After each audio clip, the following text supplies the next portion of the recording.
of getting your foot in the door for high schools? What's the best way Of just like approaching the principal, like, or just how to actual, what's the best way of just approaching it? And also, do you ever go to middle schools? I'm just curious. middle schools? It's just too, okay, Not yes. appropriate. We go to high schools and colleges. Yeah. Where are you located? Queens. Oh, okay. I have a daughter in high school too, so. Oh. Well, you could go and speak to the principal. You could go to the social studies teacher, English teacher. We can relate it to any curriculum, whatever. You know, try. Sometimes it's better to go to someone first that's a little more sympathetic that you. Yeah, well, I noticed that. Sorry. That's okay. But, sometimes it's hard for the teachers because they feel like there's no one has their back, kind of. They're kind of like on their own. Okay, it's So, something we've offered to do over the years, but it hasn't happened yet. Okay. Because they haven't taken us up. But we'd be willing to go in and have a debate and have both sides and do that. If that's how they'd have us in, that's okay. But usually, That's not preferable, though. right, it's You not don't want it to preferable. become another Right, crossfire. but we have said that we would do that. But usually, the other side won't come and debate, so. But ask them first. You can just explain more or less. But you don't, but the interesting thing is, and especially in our time right now, is, something could happen in the world. Mm-hmm. And then all of a sudden, your ideas change. You know what I mean? That Yeah. Your ideas change, and then you decide you're going to do this. And if you don't actually have more tools in your tool bag, some more understanding about what you're actually getting involved in, beginning to ask questions and everything else, you can get swept up in that. You know what I mean? It's Yeah. One of the other films we have that we also use, again, depending on the speaker, we have one because the military also, in terms of recruiting and trying to recruit kids, is concentrating on gamers who are used a lot in the drone program, which also has a very extremely high rate of PTSD. And we have a feature film. It's actually a long trailer. It's about a half an hour that shows a guy on a drone base and how he suddenly starts to become aware of what he's doing and the conflicts he's going through and what happens in his family with his wife and his kid. And that's effective in raising a lot of questions as well. a movie just is premiering soon called Drone. It's got some Hollywood actor, and it's the similar story. I have another question.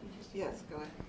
I'm wondering about the culture of discussion in the military, in the media, like Stars and Stripes, because I've been very amazed, and in our support sometimes of resistors, there have been some U.S. resistors who've emerged in Germany, like Augustine Aguayo, and also even our big demonstration at Ramstein Air Base, like in June, so forth, 2016, that the Stars and Stripes reports very positively about some of the U.S. resistors, about our demo. Also, there's an African American seeking asylum in Germany because of the war crimes in Iraq, Andre Shepard, and he was a mechanic on the Apache helicopters. There's a base there in Germany that does that. And I'm just wondering about that because I'm outside the military, but I'm always surprised that they write more intelligently and critically on these things than, say, the New York Times or the Washington Post. And I'm wondering if it reflects, I also heard I think Matthew Ho came over, I heard that they are telling the German parliamentarians that 60% of the military opposes drone warfare, of those people in the military. So I just want to ask you about how you see that, whether within the military there. Well, I think that the West Point has people that teach some of these subjects in very detailed way, and the part of the intelligentsia and part of the skill of the U.S. military is the way that they, at least at the top levels, have a debate, because they need to actually understand what the terms of the movement are in order to actually keep the wars going. In other words, they're their intelligence officers and everything else pay a lot of attention to these questions because they know that they've got to get the youth to go in. There's a guy who's written a famous book called On Killing. His name is Grossman, in which he goes into detail how people are not born to kill, and the skill that it's needed to actually train people to kill. So you think he's a very sympathetic person, but he actually goes around the country and teaches police departments on killing, on how to professionalize their killing. You know what I mean? And that stuff is very, they're very aware I'll give you another example, unit cohesion. It was a big problem in Vietnam. We went over as individuals, whole units went over, but you basically were individuals. Unit coming and going, you came home alone, you know, that kind of thing, right? The military spent a lot of time figuring out how to actually change that culture. Now you have a situation where they, especially since Vietnam, they've really honed into the troops this unit cohesion, this idea that we're not here for country, we're really not here for country, and we're really not here for people. We're here for each other. And if you can't depend on this guy on your right or this woman on your left, you know what I mean, to actually be part of that killing, that they're going to back you up and defend you, then you know what I mean, you need to change that. And it actually, what it does is it builds in these units resentment of anti-war sentiment.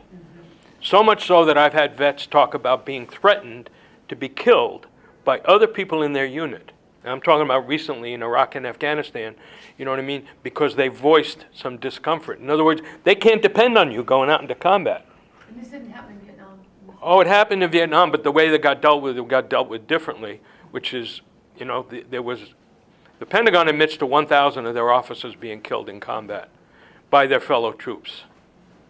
You know what I mean? So you know, fragging and all that kind of, but the anti-war sentiment grew in some units to be so large that nobody could control it. I'm just saying they learned some lessons from that, and they've actually professionalized, and they study the anti-war movement, and they study some of these most serious questions, especially in their military academies, West Point, Annapolis. You know, they study drone warfare, and yeah, they've got to figure out how to manage it and how to actually redirect it. So everyone I served with, on at least on the front lines that I've stayed in touch with, we all know that the war that we took part in was shit. Like we all know that. I mean, the villages that we were in, that we fought in, are all overrun. We read the stories. We stay. You mean by the Taliban? Yeah. So, and a lot of my friends are right wing. So you know, some of them voted for Trump. But we all agree on this, that this was a mess. But it's like the opposite of like good programs, like public education or healthcare. People, you know, if you ask them, how's your healthcare? How's your public school? People tend to say it's good. But then you ask, how's public education? How's the healthcare system? You know, obviously our healthcare system is a total mess, but I'm talking about people that actually get to have healthcare insurance. You know, let's say it's terrible. It's the opposite with war and imperialism, where we all know it's crap at an individual local level, but it's so hard to get my friends to do what I've done, to move to that next step and be like, well, maybe there's something wrong with the broader system of war and empire. You know, so that's the major problem is the guys, my right-wing friends, we agree on most of the things when it comes to Afghanistan. We agree that contractors are making big bucks while we're, you know, putting our blood on the line. We agree on all that stuff. But just getting to that next stage of actually like getting them to join me at like an IBAW rally or whatever, it's hard.